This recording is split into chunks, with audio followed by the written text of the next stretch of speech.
I started my account with $27,000 and within less than a year turned it into over $1 million. A lot of creators get into this is because it gives you the freedom to like live your life, do what you want. Yeah. And that's why people get into it. It's risky, but high risk, high reward.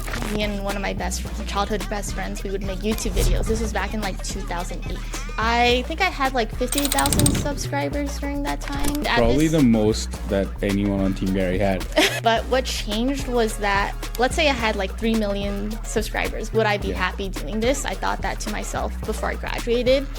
And when the answer was no, like, I actually don't want to be doing this, the rest of my life. That's when I pivoted. And I found Gary through a Casey Neistat video. I saw Gary and I was like, wow, this guy is like speaking a lot of truth and a lot of facts. And then, decided to go and work for Gary. To see him in meetings all day and just like going back and forth with different people, from the CMOs of a certain business to like a rapper, to a celebrity, to an influencer, to a normal person, he was just always on, like nonstop. Hi, I'm Iris, and this is episode 9 of White Space. The person on this podcast is one of my favorite storytellers in the world. She is so talented that I still cannot. We just spoke about how one of the best Gary Vaynerchuk originals that I have ever been part of was made by Iris, who is on this podcast, and her co-partner in crime, Kendall Hotchkiss. And she's a person that can outwork a lot of people, and she's one of the most hardworking person that I've worked with, but she always did it with a smile. And the smile, when I walked in today, just the same smile that we've always known, and you just have the biggest heart, and the way you just bring people in, and the way you communicate with people, and the way that people feel in the space around you is just the best emotion. Thank and you, I feel Sid. like that is so nice. A lot of that sometimes is never matched by hard work and creativity and a lot of those things, but you have all the ingredients. Thanks. And I feel like that's such a unique combination, and I wish to unravel a little bit of that on this podcast today. So I'm so excited that you're doing this. Thank you. That is super nice of you to say. And I'm super glad to be here with you. Thank you for coming out to Vegas and doing this podcast with me. We're going to talk about Vegas because I want to know why Vegas and all of that. But the way that I start this podcast is the same question I ask everyone. Who were you as a kid? Mm-hmm. And why do you think that's made you who are you today? Yeah. So I grew up in the Bay Area in California, so Fremont, California. It is like the Silicon Valley area. And as a kid, I played a lot of sports, so that was kind of like my identity growing up. I was actually a really shy kid, so I didn't like to talk to many people, but where I found a lot of my confidence is in like sports. So I played like basketball, soccer, tennis, martial arts. So I did Chinese martial arts called wushu for like the majority of my life. And I wasn't that good of a student in school, to be honest, but just found my love in sports, and that's kind of where I formed a lot of my foundation of who I am. It's just like kind of like that competitive spirit, And I always love like fulfilling my own potential, and that's how I did it because I wasn't the best student, in school. That's kind of like my origins of just like being who I am is through that. Yeah. That's so interesting because like I now just right as we go through this, like I remember how competitive you were when you were on the team, and like that was one of your biggest traits. Yeah. And why do you think that was an important part of your childhood? Like was it more because that was your way of expressing, or was that more just like because you were not good at school that you had to be good at something? Yeah, exactly. Like I remember my teachers would actually be like mean to me because I wasn't a good student and I was shy. So like they would pick on me in front of the whole class, even though like I actually didn't have like any of my schoolmates bully me or Uh-huh. anything. It was Uh-huh. actually like my teachers that was like being like kind of mean to me. And Uh-huh. so like I just was like went into my own shell in that that area, and I just like excelled in sports and I was good at it. I was really good at basketball. So I played basketball from like third grade up till senior year of high school, and I also did martial arts during the same time as well. So yeah, I just like found that I was good at it, and so that's what I decided to like pursue. And I wasn't as good as in school, so I kind of just like focused on what I was good at. How did that evolve into like this part of like the life that I know you from is like Yeah. creative and Mm-hmm. a Yeah. videographer and like Okay, so that I'll storytelling talk start. about that. So basically, growing up, I would watch a lot of YouTube. And I remember when I was like 12 or so, me and one of my childhood best friends, we would make YouTube videos. This was back in like 2008. Just like skits and stuff like that. So I kind of like just like filmed myself and then we'd post it, but like wouldn't tell anyone. It's just like for fun, you know? Hmm.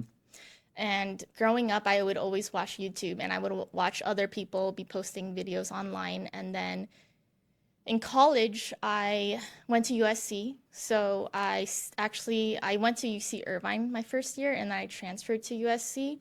And during that time was 2012 to 2016, right? So YouTube was popping off and a lot of influencers were popping off. And I basically saw that people like me, I saw female Asian YouTubers grow a brand online and then grow a business out of it. And during that time, I was trying to figure out what I wanted to do with my life, like during college, right? So I just decided, like, let me try this out. Let me start posting myself online and see if I can do it too, because I was trying discovering myself in that Hmm. way. Um, and then I started posting YouTube videos of around like healthy cooking and stuff. I really like didn't know like what exactly I wanted to like build a brand upon. So I just saw other people doing it. I was like, let me try this out. Let me do something that, I wanted to learn. And so I started posting and started growing, my YouTube channel then. And I really fell in love with like filming and editing videos during that time. And so I basically found Gary during that time as well. And then, yeah, just like translated to working for him. So this was all self-taught, like the Yeah. editing and stuff. Mm-hmm. Yeah. Wow. Okay, I didn't know that part. Okay, Like yeah, yeah, that yeah. is So I actually went to college for human biology and had a sports nutrition minor. And I actually worked for the football team at USC, and I was like prepare. I would wake up at 4:30, drive to school, prepare like the football players like nutrition, like make smoothies for them and stuff like that. And yeah, like my life was like different a lot during that time. But I was editing videos like in between classes. So in between my classes, I would just be editing YouTube videos and then going to class and then coming back home, editing more videos and just like, learning how to build a brand online. how was that going? It was good. Like, I think I had like 50,000 subscribers during that time. And at Probably the this, most that anyone on Team Gary had when he joined, yeah, probably. I know. Um, Yeah, so about 50,000. But then was like kind of a pivotal time during my life because, I wanted to figure out like what I wanted to do in the future. But during this time, the reason I chose human biology was because I thought that I was going to build my brand online and then use my education that I learned from school. So I had like a background in nutrition and Hmm. teach it to my audience.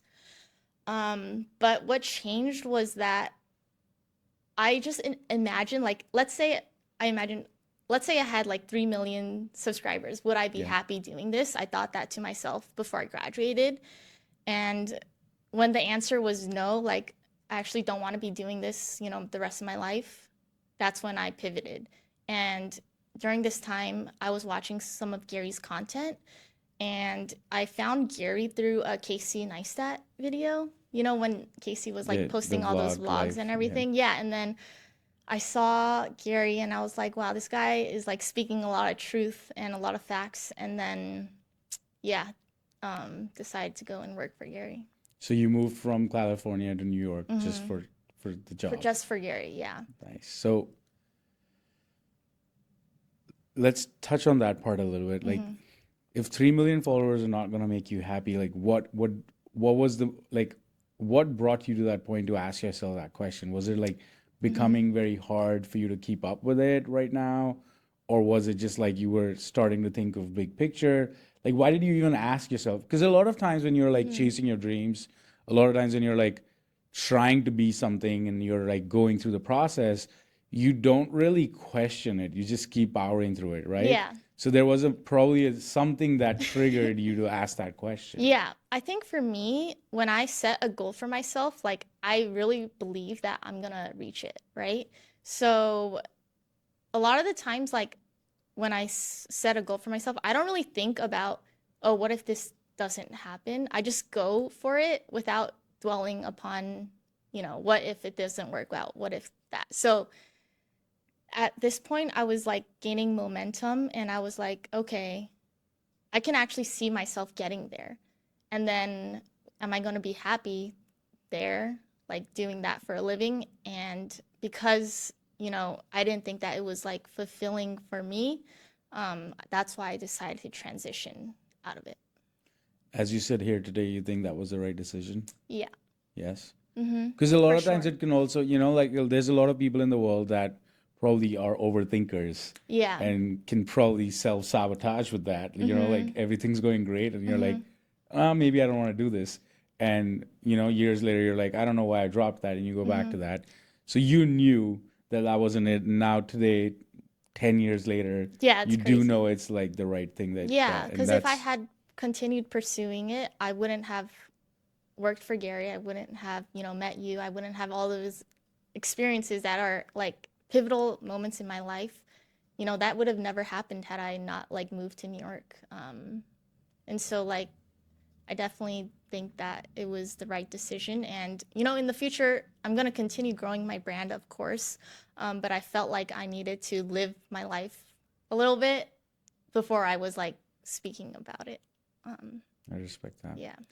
Um, I 10 years ago, 10 years ago, I had this similar Mm-hmm. time in my life when when I moved to the US, like I came to the US to do my MBA. Yeah. I was doing my MBA in Boston Mm-hmm. at Babson, I and remember Babson and because you then always mention it. yeah, and then the summer internship was cool. I was on Yeah. Team Gary, everything was going great. And then towards the end of my internship, Gary's like, "Come join me full time."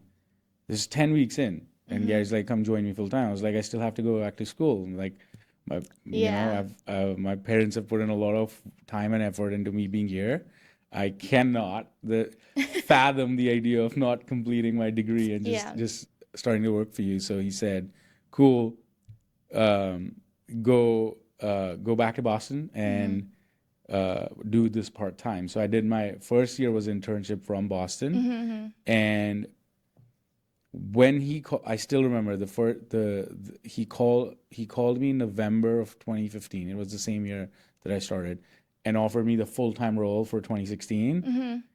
He said this to me. He's like, "What do you want to do in life?" And I was like, "I think I want to go back to my family business and help my family business." Yeah. He was like, "Cool. So while you're thinking, come join me, work with me."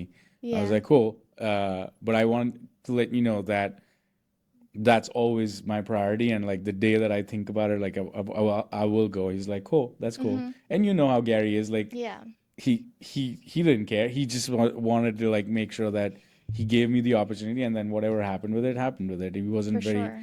He wasn't gonna be like, "Oh, you left" or something like that. And he's always been very open with people chasing their dreams. Yeah. And similar to you, I sit here 10 years later, and like I've been asked a couple of times, like, do you regret not going back to your family business? Mm. And I'm like, no, Yeah. I will never know what my life would have Exactly. been if I went back to my family business. My family business would be different than what it is today, good or bad, whatever version of it. My dad still runs it. But I don't know what that life would have been, but I would Yeah, have not been sitting here answering this question. You exactly. know, I would have been in India or another version of it. And Mm-hmm. to me, it's like Gary says it really well. He's like, you will never know the alternative anyway. Exactly. So So just make the why decision dwell and on go, it? right? Why think about So, that? Exactly. but like to your to that question, I asked you that question because sometimes it's like when you're finding it hard and you're going through the journey, sometimes you can almost convince yourself that you're not meant for this, you know? Mm, And it usually comes from confidence or some other things, and like you can sometimes back off. And we do that with so many things in life otherwise as well. So it's always great to reflect on these things afterwards because they do make sense. yeah, Like, you know, why you went through that journey. exactly. Cool. So you do that, you drop the idea of that, you decide to move to New York. What was your first, like, how did you apply for this role for Team Yeah. Gary? And like, Okay. Yeah, I'll what's that talk about that. story? So that's an interesting story. So, Gary was putting out vlogs like every day, daily V's, right? Yeah. So distinctly remember this one day, like he posted a video, and for some reason, I just had like this intuition of like there's something waiting for you at the end of the vlog. So then I was like, whatever Wow. it is at the end of a vlog, I'm gonna listen to it, right? And so in this vlog, at the end of the video was him asking, like he was looking for videographers and video editors. Wow. Crazy. I'm like super like into like intuition and gut feeling and everything. So I was like, oh my God, I need to like actually listen to this and apply. However, I was gonna get into contact with Gary. So how I did that was I tweeted at him. So I basically made a 60-second video that night, like the same night I saw the Daily V, and I tweeted it to him, and then he replied within I don't know minutes or Uh-huh. so. He was probably just like he's always looking on his phone, He's all, yeah, he's Yeah, always he looking. always He's knows what's always going on. listening. Yeah. Tweeted it to him, and he just replied like he loved it or something to email. I believe it was D-Rock. So I got D-Rock's email and I contacted him saying, "Hey, I'm interested in this role." And it's crazy because I was living in California at this time. So I was actually living in the Bay Area. And I have a friend, like one of my best friends lives in New York. And I actually planned a trip like the next week to go to New York. That was already happening. That was already happening, like Okay. planned, That's cool. right? And then I told D-Rock, like, hey, I'm actually coming to New York. Do you want to meet? And then I went to New York and I met him, and I believe it was Justin Novello that I met, and we talked through things. It wasn't even really an interview, to be He's honest. just like, It was like we it just was a met. connect. Yeah, it was like connect, and like Yeah. I was completely honest. I was like, I do not have a actual like education in videography or editing. I just learned this all myself, Yeah. just It's editing very my own. impressive. Thank you. Like my own YouTube videos, but like I think they saw that I had like the drive in me to Yeah. like make it happen. Maybe they saw like my energy and they liked it. So then it kind of happened naturally. There wasn't like a like official like interview process or anything. So I just met up, you So know. you never spoke with Andy? It was just D-Rock and Justin Novello I and done? believe it was like Justin, and I Yeah, don't Justin even. Novello, Yeah, yeah, yeah. he was handling all of our HR stuff at that time. Okay, yeah, yeah. Because he was also like, he's jack of all trades as Yeah, well. Like, he's just exactly. like, Like he dude, knows everything, he's knows just what's like, going yeah, on, knows yeah, what's best for Gary. yeah. So I guess they liked me, and then I moved in March of 2017 officially. So when was this meeting? This meeting was in February, so So it like was within a month, you were yeah. like, you went from a conversation with D-Rock to being on the team. And what was your first week like? First week, oh my God. Do you remember it? Yeah, like Okay. okay, so this was such a cool experience. Um, I remember the first video I edited for Gary. Uh, it was like 60-second video again as Mm-hmm. well. Um, and I remember it was about patience, and I made it. It probably wasn't the best video, but I just remember Gary saying like, "Wow, good job on this video," and that actually meant a lot to me because it was kind of like a sign of approval, from That's cool. him. Um, so yeah, that was nice. And then it was just a cool experience. Like everyone on the team, there was maybe like 20 people, just like meeting so many different characters and like, right? It was just like Who else was there? Like when you started, like in um, at least in your class of like. Kendall. Um, I remember it was like Daviel was there, Hmm. Jeff Lev was there, Hmm. Anthony, JP, um, JP, Anthony. Yeah. So you Zen met Wizard. Anthony as well, Yeah. through these Mm-hmm. experiences. This is also life, Yeah. you know. So we've been together ever since, which is cool. I'm really grateful, that we got to meet, you know, during that time. Yeah. Um, And yeah, obviously D Rock took me under his wing, and I'm super grateful for him because he was just always so supportive and like willing to like help me out when I needed it. And so he was just always there for me if I needed help with anything of like how to like do certain stuff. And obviously, Andy was always extremely supportive and such a good leader in managing the team and just being a really kind heart. You obviously were there and just like being, always there for me, always there for everyone who needed it. There was also Seth, who, Seth was there. yeah, Seth was there. Yeah, Was Babin there Babin that was time? there. Babin Yeah, was there. Babin was Babin there. was there. Yeah, so That's like, that's a big, big. Oh, we oh, had the mhm. side. The Twitch studio didn't exist then, right? There Twitch was no Studio. Twitch No, studio. it was like, Yeah. it was the Was side. Caesar part of the team at that time? Caesar, Caesar, D. Kirk, Justin D. Chris Alvarez. Slavin, Hmm? Chris, Chris, yes, Chris was Chris. there. Alex was there. Alex, Alex D. D. Simone. Simone was still on the team. Yeah. Okay, wow. It's his it's his birthday today. Oh, no way. Yeah. Okay. Happy Happy birthday, birthday. Alex. I know you're in Italy, but we're here in Vegas filming. Yeah. Yeah, it was a cool experience and it was like seeing Gary operate as a true operator and businessman is something that I really didn't like I didn't know what to expect, but like to see him in meetings all day and just like going back and forth with different people, from the CMOs of a certain business to like a rapper to a celebrity to an influencer to a normal person, he was just always on, like nonstop. It's And fascinating even now, like how he does it. Like it's just like even after all these years, like it's one of his superpowers. Like yeah, he's so present. so present. Yeah. And he treats everyone, the same way. He is always present, when you're talking to him. He doesn't treat anyone differently. And so, yeah, it was great to, be able to be there and see him operating, at that level where, you know, the videographers were able to see his life throughout the day and film it and document it and then put it out to the world. What was your craziest experience on the team? Craziest? Well, like, there's a lot of crazy Yeah. experiences, especially like, being around Gary. I remember the first week I was there, it was like, I believe it was like Jessica Alba and John Legend were here for the all hands meeting, Uh-huh.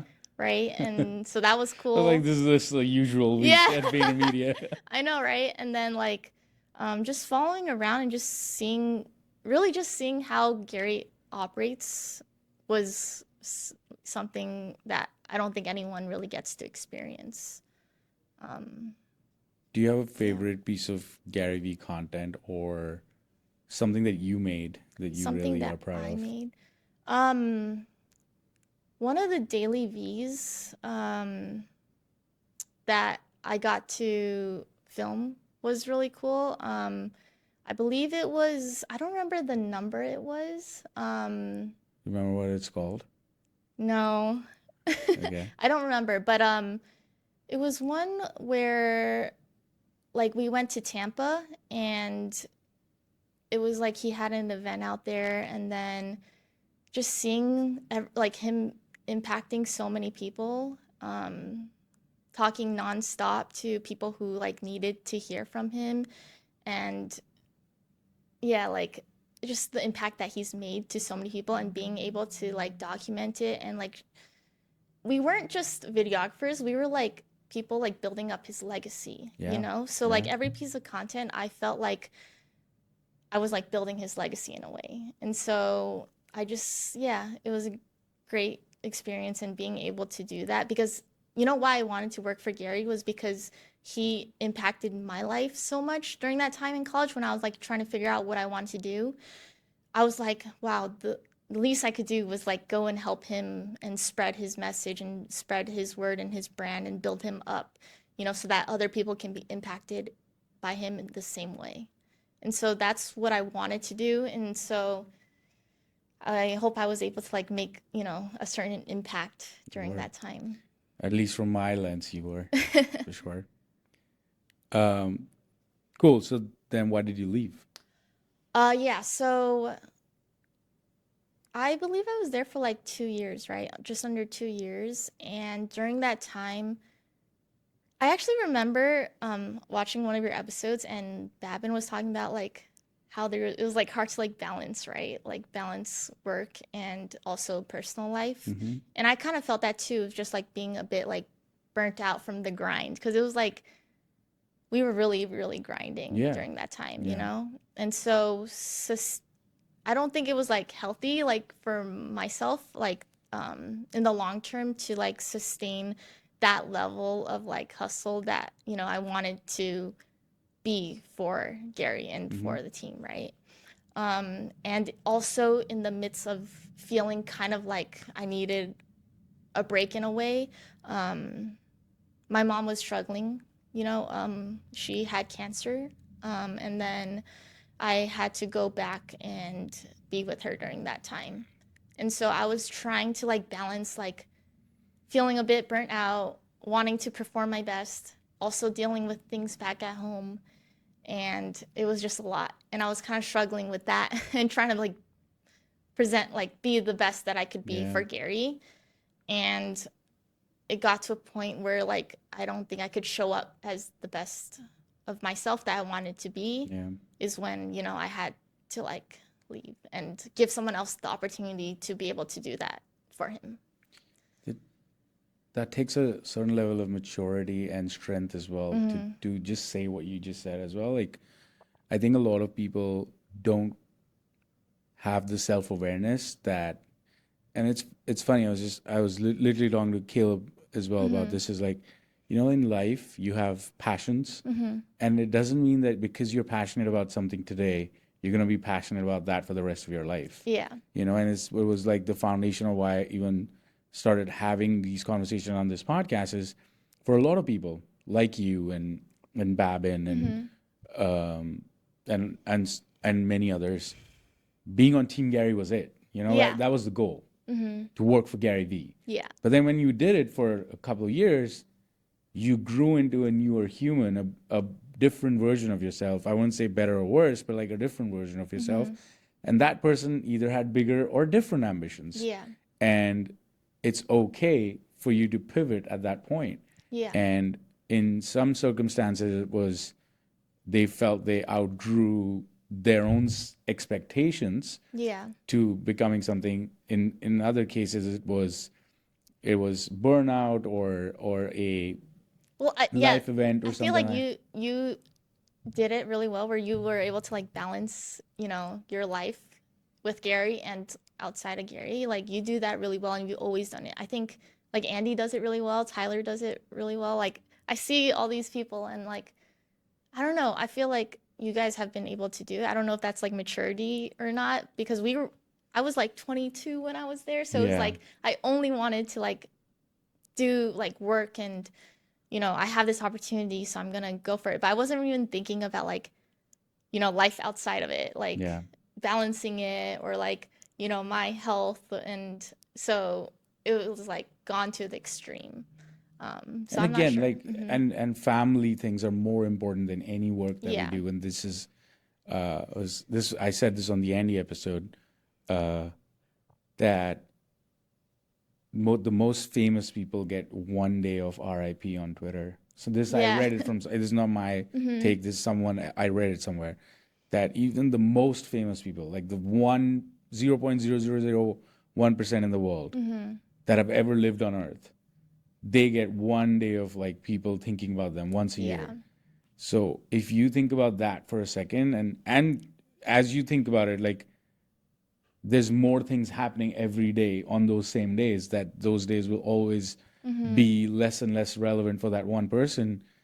If you're thinking about that 1 day in a year and that's how you want to live your life, being scared of what that would be, Yeah. then that's why you're not really happy in life. Mm-hmm. And thinking about how can you actually live life for not caring about other people's opinions, or anything else, but like being there for the family Exactly. that you're irreplaceable for. Mm-hmm. You know, your work will replace you tomorrow Exactly. because work has to keep going on. So someone will come in and do your job, For sure. but your At the end of the day, family your is all family that cannot matters. replace Yeah. you. Your family's your family, and that's my version of how I've always at least tried. I don't sit here saying that I've done a great job of it. Mm-hmm. Trust me that I wish I was even better at it than I do. Um, I have an amazing wife that Yeah. really is supportive, and she she supports me in a way where I'm able to do it, Mm-hmm. and she's a rock star. That's awesome. Um, but you need those people in your life. Mm-hmm. There is no way that you can be successful and doing a lot of things and do it all without an ecosystem around you. Yeah. But when you're young, it's much easier Yeah. because there are no responsibilities and you can Mm-hmm. do it yourself. And I did that version of myself as well. Like when I started on Team Gary, like I was working long hours, and Yeah. that was the way that I knew how to work. But and this is what I always say, like I was single, then I started dating, I got married, I had one kid, now I have two kids. The version of Sid on Team Uh-huh. Gary has evolved over the 10 years. For sure. And every few years it has a different version. But the only thing that's consistent is the curiosity and the hard work. Working long hours is not the only way to win in life. Yeah. It is an important ingredient, but you Mm-hmm. can balance that out with a lot of other things. It's experience and Yeah. smarts and things like that. So, long-winded way of saying that I think it's much easier to do it when you're single and like Mm-hmm. you're by yourself and all of that. But as responsibilities grow in life, it is a much more difficult Yeah, thing it to does do. evolve. And Mm-hmm. responsibilities can be in terms of partners, parents, all of those versions. And it's important to prioritize those things. So For I'm sure. glad you did that, one, and two, you you also had the awareness of like, all right, someone else should take this role, and Yeah. like a lot of times you can just hold on to it because you feel like, what will people say? Yeah, And that's a big part exactly. of that. Exactly. So you left, Yeah. and what was next for you? Yeah, so I left and then at this time I believe I traveled for a bit to Asia, just to like get my mind off of things and try to like refine myself because a lot of my identity was like in Gary and building his Yeah. brand, you know?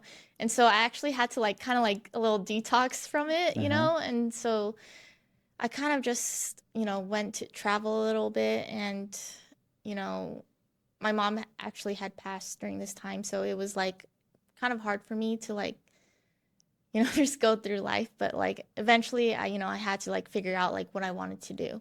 And so I decided that I was gonna start, helping other clients build their personal brands because Mm-hmm. that's what I knew how to do. And that's what I've been doing, for many years. So I started my business helping clients grow their personal brands. Iris Rose Co. Ice Rose and Co. Yep. And yeah, I did that for like an additional like 2 years. And right now, I don't service any clients anymore, and I only build upon my own brands that I have. So you might not know, but like I have my own like brands that I still build online, Can you but it tell us doesn't have about my those? face on it. Can you tell us about those? Yeah, so like I have one media Instagram page that I grown from 0 to 300,000 followers in 1 year. Wow. Um, yeah, and I just like consistently post, kind of use the things that I learned from Gary. and just like build it myself. I started like a TikTok that I grew to like 200,000 subscribers in like a few A months. faceless one? Yeah, Oh not my wow. face. Yeah. And I like started like selling things on it, like e-commerce So style. what's okay, so I don't really want to let's say. do this. No, I don't say the names, but Okay. this is what I want to learn. Like, how do you go? All right, here's the question. Hmm. How do you grow 200,000 followers on TikTok without a Yeah. face? Like, what's the strategy? Yeah. So basically, it was like 2019, right? And this was when TikTok was popping off and or like just starting to pop off. And um I don't really because I don't do this e-com store anymore. Mm-hmm. But I basically use trending sounds, and also just paired it with like a catchy video. And then it grew the following really And then it quickly. converted to sales as well. Converted to sales, Wow. opened up a Shopify store. It was growing really fast, and If you had TikTok shop, then I know, yeah. I know. So yeah, did that, and then also did Instagram page, and I think I just used like what I learned from Gary and also the years of experience, to like grow these pages myself. Um, so yeah, it's just like learning, always just consuming content, being curious about like Yeah. internet money. And I was always, very passionate about growing brands online, using content to build brands, and then building a business out of those brands. So that's always been like what I loved doing. And so, yeah, I just decided to like do it for myself. And so what do you do now? Yeah. So now I'm a day trader. So like, What does that mean? yeah. So Explain what that means. I buy and sell stocks, within the same day. So actually, how I found day trading was back in 2019. I was I've been running the business and it's been successful, right? And I was like on TikTok thinking, looking at stock pages. Like people in 2019, like there was like a minimal amount of like pages just like sharing stock information. Yeah. And at that time, I was making pretty good money from the business where I wanted to start investing my money, right? And so 2019, end of 2019, I opened up a Robinhood account and I put some money in it. And it didn't really like I didn't make a lot of money during that time, but it was like getting my foot in the door, right? Hmm. And just to give you a little background, my dad has been in stocks like his my entire life. Got it. So he's been investing in stocks and everything, and I've always just seen him. And is he a day trader as well? Or he's just No, like no, he no. He's just like like investor, like he's an investor. swing Okay. trader. Yeah. Yeah. But Also, just his money, not yeah, helping other yeah, no, people. no, no. My His my dad has had his own business like growing up too. mm-hmm. Like just watched him, so maybe that's where I get it from as well, of Mm-hmm. just like watching my dad run his business and also like investing and stuff. So 2019, I saw a video of this girl like on TikTok saying she just finished class in college and she just made $4,000 on her laptop or something like that. And I was like, that is insane. Like I like grind so hard for one client and then, you know, a month and she makes it in like A class. a class. And I was like so intrigued by it. Uh-huh. And then she started saying like, "Oh, you guys should like look into this stock." And so I looked into it. I put some money in it. That made like What do you mean by you looked into it? So like that, like break that down. Like yeah. how do you actually look at a stock and like, oh, this sounds like something you should put money in? Okay, so like at this time, it was I used Robinhood, and Robinhood is actually just like a trading platform for Yeah. beginners. So I just like invested like a few $1,000s or so, and it turned into like I don't know how much, like plus 500% or so, let's say. Oh wow. Right? So it was like crazy. Like I'd never knew you could do this for a living. Um, but I just got it like addicted to it. Like I saw a new opportunity and I was like, okay, I'm gonna learn everything I can about this. So I joined different Discord groups. I joined, looked on Twitter, looked on stock twits, looked at other people who were doing really well, and I wanted to learn from them. So with everything like in video editing and videography, social media, I do everything to learn every detail that I can about it. And then, Self-taught. yeah, and then I'm just like, I'm gonna do this, you Yeah. know? The competition and curiosity. Yeah, exactly.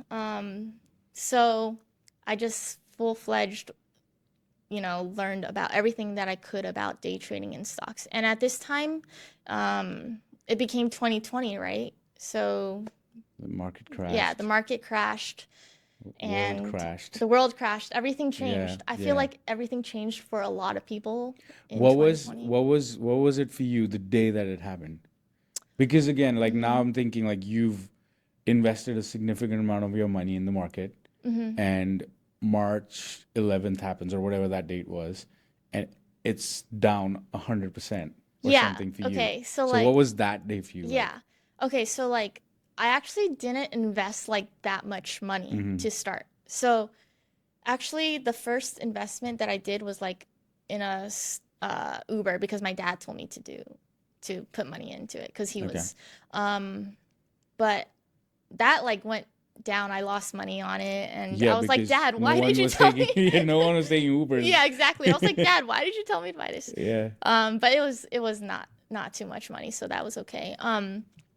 But basically, I remember the opportunity was crazy because the market crashed. Everyone was freaking out. I actually didn't have that much money in it yet, so I saw it as an opportunity, right? And during this time, there are different types of stocks, right? So there's large cap stocks, so that's like SPY, Tesla, like Apple, Google, all the tech companies, the big companies, Yeah. with worth billions of trillions in market cap. But there are also these small stocks. So these small stocks are like, we call them small cap stocks. And you can kind of call them like penny stocks. Have Hmm. you heard of penny stocks? Yes, I've seen Yes. Wolf of Wall Street. Okay, cool. It's kind of like that.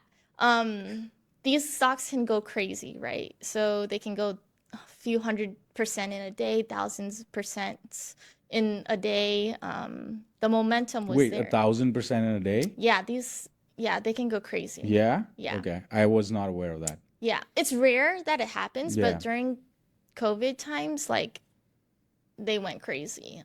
So I Like just the AMC thing. exactly, Okay. yeah.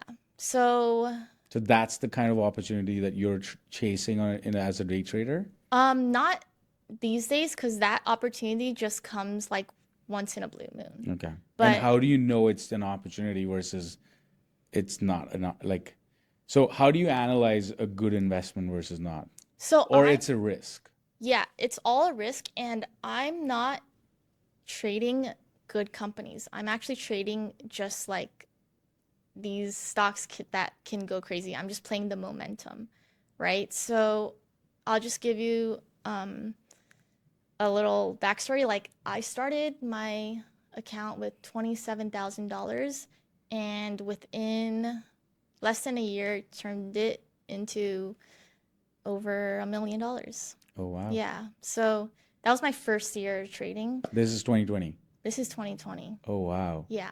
Yeah. So $4,000 in the class. yeah. um so that's when I saw like the opportunity of like, okay, I might actually have a knack for this. But also you have to keep in mind that the market was insane. Like even NFTs, Yeah. right? Like NFTs was going So were crazy you too. doing cryptos or just I just wasn't doing stocks? crypto, just stocks. Okay. I Um, mean, that's definitely going to be the title of this video. How I made $1 million. yeah, I sat down with a millionaire. yeah, but also you have to keep in mind that Yeah. like I it takes a lot of risk, right? Yeah. And And you have a risk appetite, yeah, and and that's so why you're I'm doing it. like, and like I was like 25 or so, and I'm currently 30. So I started when I was 25. And you can take risks during that time, right? Because you Yeah. don't have any responsibilities. Like I'm just trying to like, maximize my potential in any way that I Yeah. can and try to like, I saw an opportunity and I was like, okay, I'm going to take this. And so just went full-fledged into trading.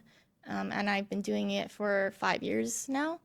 Um, but yeah, it's like, I think in anything with like being in, especially in your 20s, like you have to be willing to take the risk. I remember Gary was always like, close your eyes until you're 29, Yeah. right? And now I'm 30, and like I feel like I really took his advice to heart because I was like, I'm just going to take the risks that I can, like go full-fledged at it and not dwell at it. I think that's something what Gary taught me was like he doesn't ever overthink. He doesn't dwell about Yeah. anything. He sees an idea and then like he just does it, and if it doesn't work, he'll just The next adjust. idea. Yeah, and so like I just like being able to like experience it being right next to him and like his day to day, like, not everyone gets that opportunity, but seeing Yeah. it in real life is completely different to just seeing it on the screens, and being able to like experience that really rubbed off on me of like,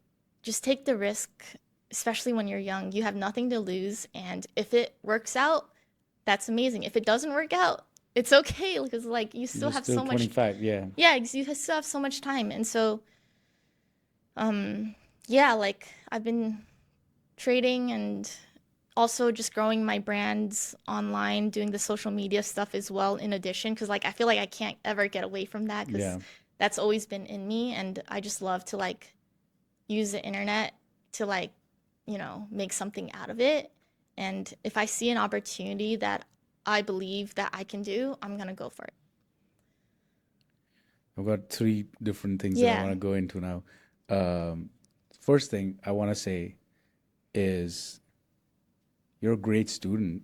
Like you started this podcast as not being a great student, Yeah. and as I've followed this conversation and remembered our years before, like it's false that they put it in your head that you were not a good student. You're a great Mm, student. mm-hmm. You just know what you want to learn.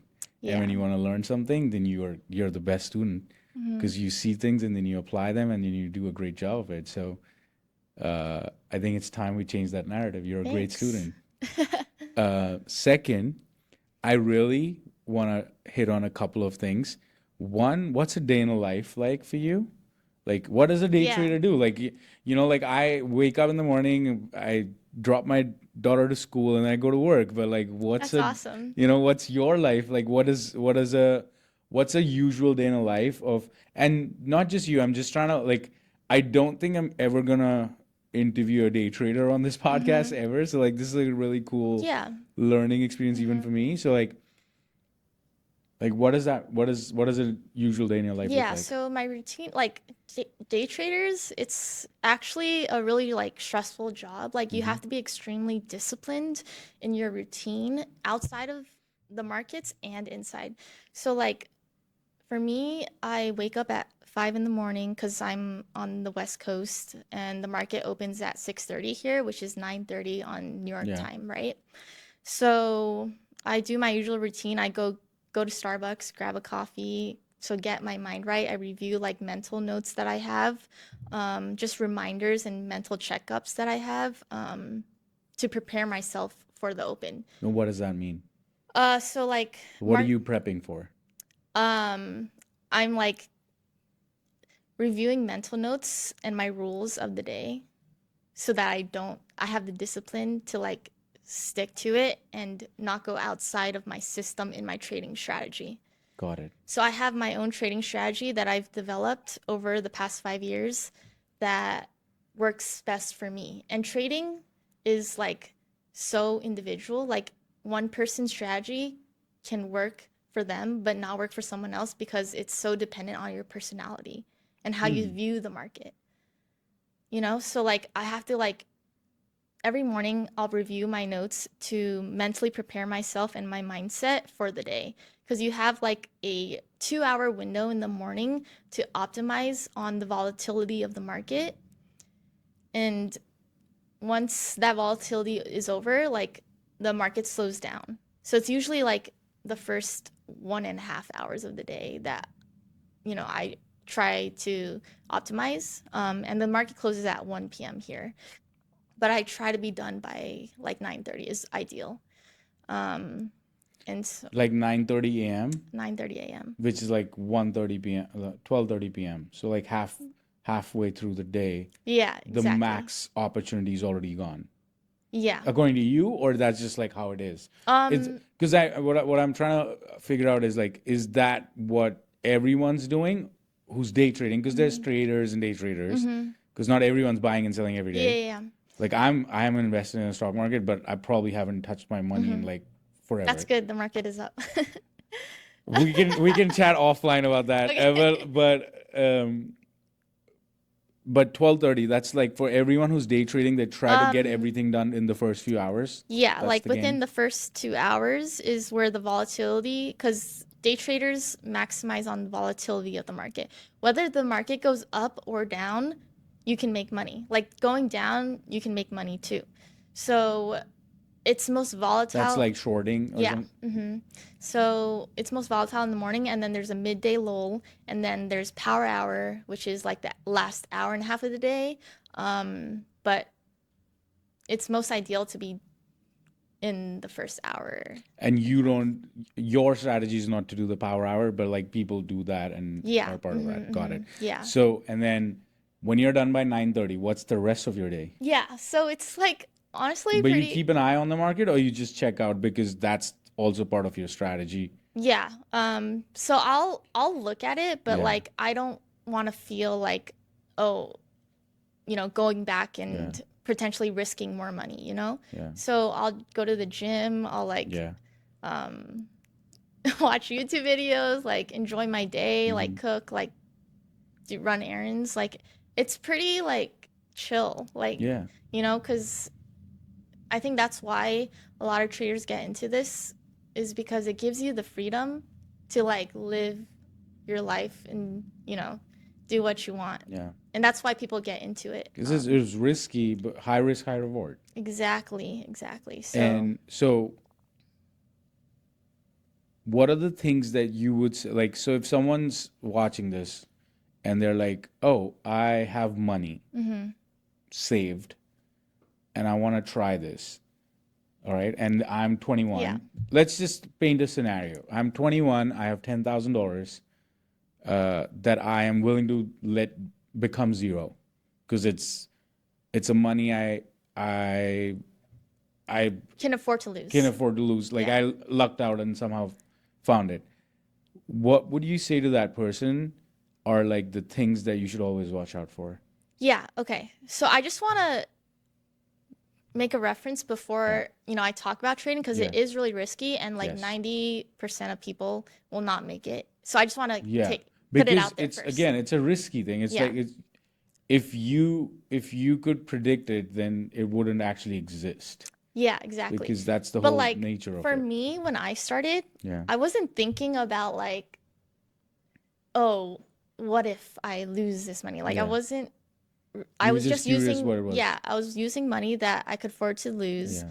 and I just went at it because, I could take the risk. So if, So, but like the question, and again, just to clarify, because I don't want this to be like a financial advice kind of mm, thing, is like s- stay away from the Telegram groups or whatever, like things like that. yeah, Like if someone's like trying to get into day trading, like the obvious things that are like not a good idea for you to be part of, yeah, or uh-huh. So like I would tell the person who wants to pursue this, yeah, um, have patience, do not rush the process, and do not focus on the money. That's key. Like so the what do you focus on, the process. and what does that mean? So when you start trading, most people get into the game because they want to make money, right? Yeah, They see the Lambos, they yeah. see the flashy stuff, right?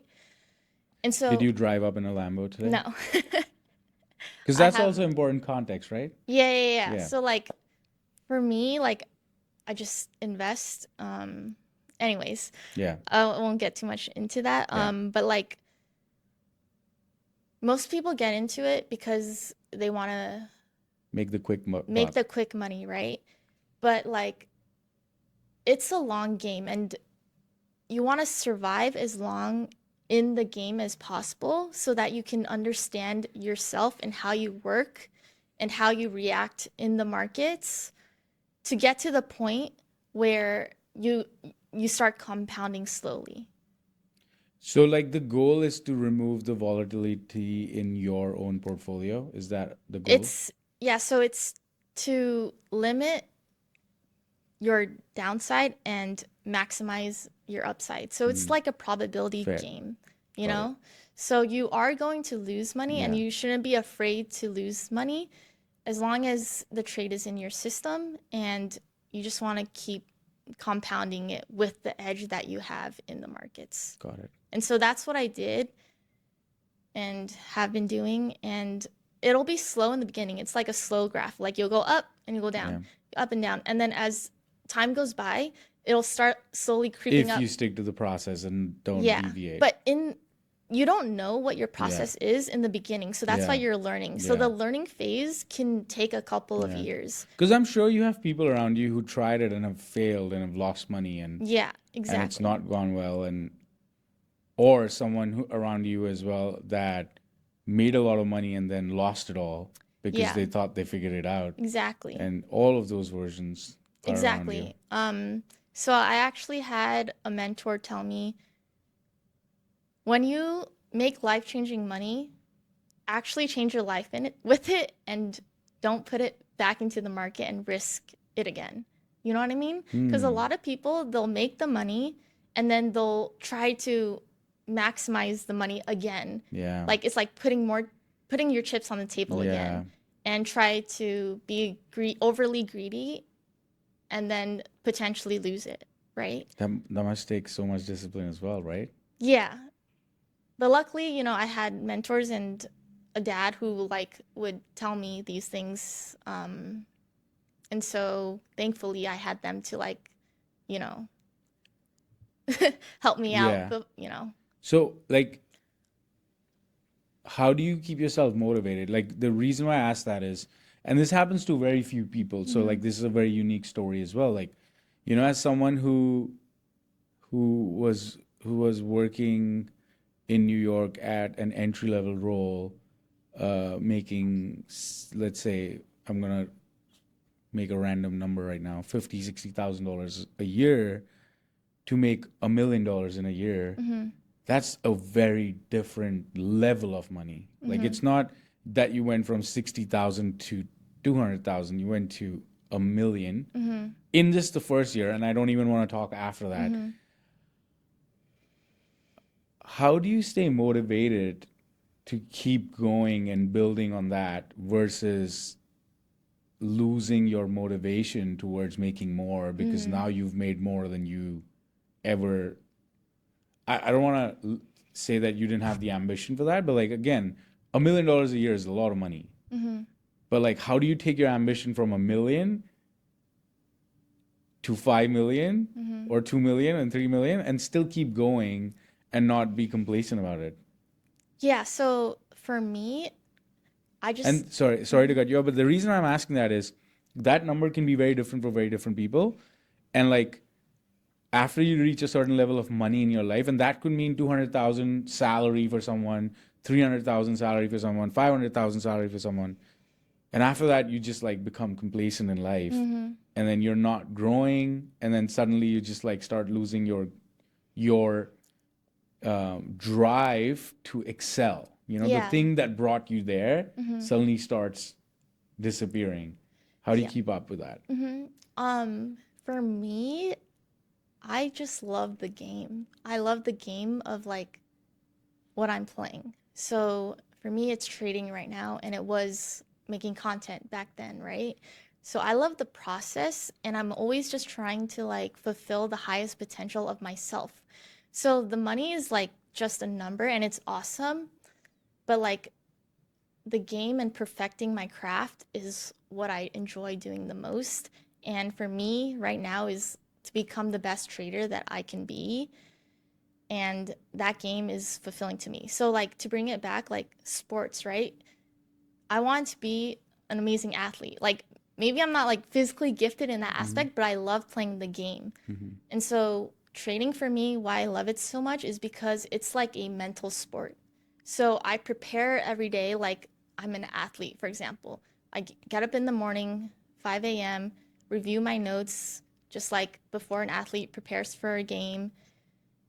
I review my recordings, so I record my screens as I'm trading, and then I review it just like an athlete reviews their game footage, you know? And so I always think of it like Steph Curry, right? Steph Yeah. Curry is not like thinking about the money. He's thinking about his game and how he can perform at his highest level. And none of the, no, like, he's not thinking about, oh, how much money I'm going to make off of this. Like, that's the last thing on his mind. He's thinking about becoming the best athlete he can be. And so for Mm, me, I'm thinking about how I can become the best trader that I can be and how I can be the best at this game. wow, Yeah, so that's how I think about it. that's so cool. And yeah. Cool. Those were the three things I wanted to touch on. So Mm-hmm. cool. Let's wrap it up. If for the three people that are still watching, you know, I always say that because it's like an hour long and like we're going all over the place and it's just it's fun. What's the one piece of advice you want to share with them that is core to how you live life Mm-hmm. that can bring someone value? I would say be willing to bet on yourself and take the risk.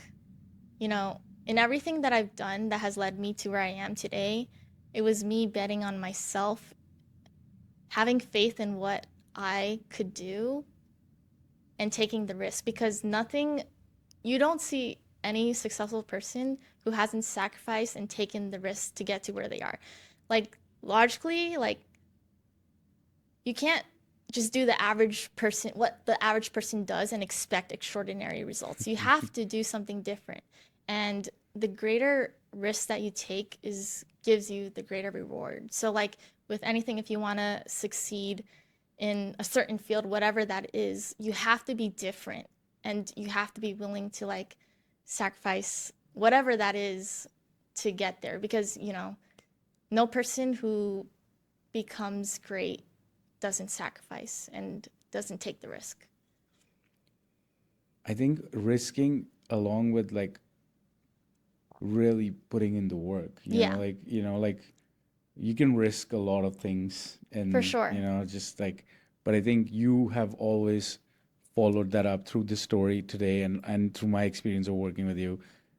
I think hard work comes really naturally to you, and I Yeah, just I believe that forgot you're to mention that part. Like, like it's just yeah. like such a thing that I think you almost take it for granted that Mm-hmm. everyone's doing that. Mm-hmm. And with all these years of my experience, like I've now been working for 17 years with so many different people, like a lot of smart people come along that just don't have the hard work in them, Mm-hmm. that or don't have the humility in them to understand the things that you were talking about, like learning from other people, curiosity, Yeah. grabbing information and adopting your own version of it, and creating a a process or a system that Mm-hmm. works for you. And that's not just for trading, but it's also for life, and like Yeah. a lot of people just don't put in that work. Like they Yeah. think the concept of hard work is flawed, and it you can do things without that. And as we do this episode as well, I'm sure there's people sitting that think day trading is easy. Oh, that's easy. You're working 6:30 a.m. to 9:30 a.m. That's your life. Your life's easy. But no, it's the craft, it's Yeah. the effort, it's the learning, it's the years that's taken all of that. Yeah, I will say like trading is the hardest thing that I've done because it's a lot of like learning about yourself. It's like a self-improvement journey.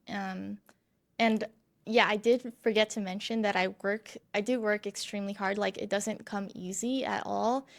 It may seem that way, but like I've been working for since like 2014, just nonstop every day grinding, you know, and it's like years of grinding to have that 1 year that changes your life, you know? So it's like you, if you, during that process, like don't give up on yourself, you know, continue working at it, but also like, don't overwork yourself to the point of Yeah. burnout, right? Because that's something that happened to me also. So it's like, have your goal set, work at it consistently, and don't give up on yourself because you never know when that moment is going to happen for you. Like I had to like work so many years, and those years is just like preparing you, right, for the opportunity that comes. You don't know when that opportunity is going to come, but when it does, you'll know, and you'll know when to go full force at it. Intuition, gut, right? That's what you started Exactly. with. Exactly. Follow your gut, follow your intuition. That was episode 9 with Iris.